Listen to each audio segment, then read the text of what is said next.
The phrase "the day of the Lord" as found in the prophetic texts pertains to the period in which Jesus, assuming the role of a warrior, descends from the heavens to administer justice against those who oppose him.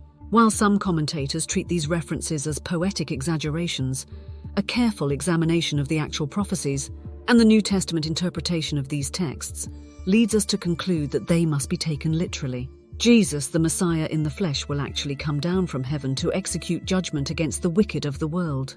In the New Testament, the Apostle Paul actually refers to the day of the Lord as the day of the Lord Jesus, 1 Corinthians 5. The term "the day of the Lord" often points to the ultimate judgment of God at the end of this age. In Isaiah 13, for example, the day of the Lord is described in vivid terms, with all hands falling limp and every man's heart melting. Isaiah almost exclusively uses negative language in these scriptures to describe the day of the Lord, which is a time of wailing and weeping, and when sinners will feel the burning anger of God's judgments against them. The phenomenon will be characterized by natural disasters and celestial disturbances.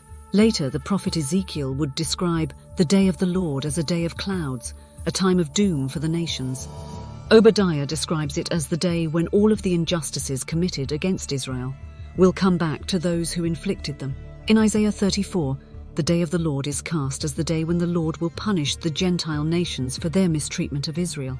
While most of the reference to the day of the Lord tend to highlight the Lord's condemnation of the Gentiles, the prophet Amos introduces a significant and profound twist to the plot.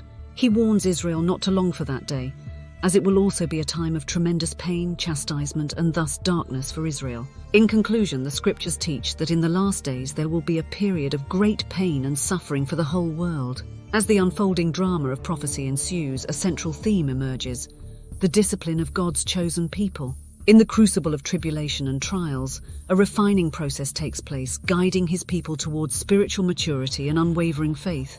The Lord's righteous judgment becomes a thread woven through the narrative, addressing the actions of nations and their alignment with or defiance against him.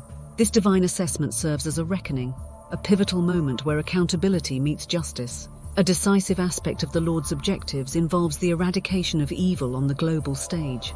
The purging fire of divine intervention confronts the forces of darkness, dismantling strongholds and cleansing the world from the pervasive influence of unrighteousness. The redemption of Israel, a people that God chose, lies at the center of the day of the Lord. The Lord's steadfast commitment to his covenant with Israel takes center stage as he intervenes decisively, delivering them from adversity and ushering in a time of restoration and blessing. Thank you for listening. Please like, share, and subscribe to Grace to Prophecy Network.